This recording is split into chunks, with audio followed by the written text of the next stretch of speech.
And New York City is bracing for an influx of migrants as Title 42 put in place to limit border crossings during the pandemic comes to an end later this week. And in preparation of that, Mayor Eric Adams has suggested a controversial move, sending hundreds of new arrivals to Rockland County. And that plan not sitting too well with officials up there. Ashlie Rodriguez is live in Orangeburg for us with the very latest. Ashlie.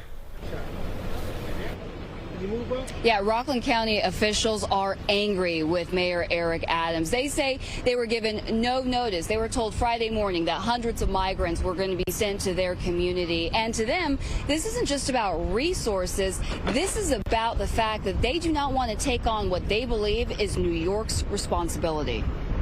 Hudson Valley Republicans met Monday, blasting New York City's Democratic Mayor Eric Adams over his plan to send 300 male adult migrants to Rockland County, a move that comes after New York City's 130 emergency hotels and shelters are reaching capacity. Mayor Adams called it morally bankrupt when governors from southern states sent migrants up to New York City without coordination and communication.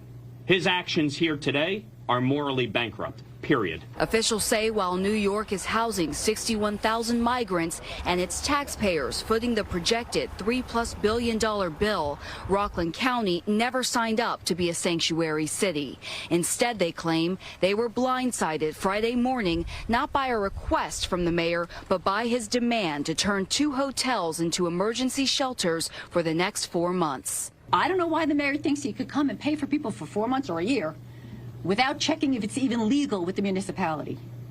So I'm sorry, Mr. Mayor, you don't trump our laws. They're fighting back, issuing a state of emergency for the next 30 days and hiring legal counsel with a threat to any unapproved hotel that complies with the mayor's request, a $2,000 per migrant per day fine, or what would amount to $68,000 fined every day. We will make every effort to ensure that this plan does not go forward in Rockland County. New York City is picking up the tab, yet Rockland County officials are concerned.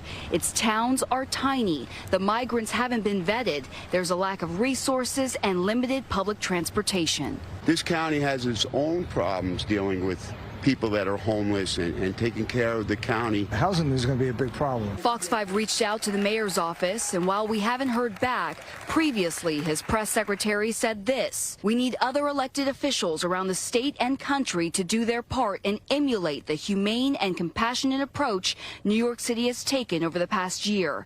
Instead, we've been met with racist rhetoric and reprehensible threats from the head of the county that will be tasked with caring for less than 1/4% of asylum seekers who come to New York. I think anybody who throws that card out that quickly has his own set of problems, including being a racist himself. I was a New York City police lieutenant.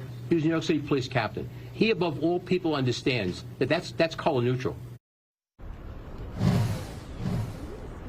Now, keep in mind, Title 42 is ending on Thursday. That is expected to cause border crossings to surge to 10,000 migrants crossing every single day. That is going to overwhelm sanctuary cities like New York City. And now Rockland County officials are afraid that surge will affect them too. In Rockland County, Ashlie Rodriguez will send it back to you.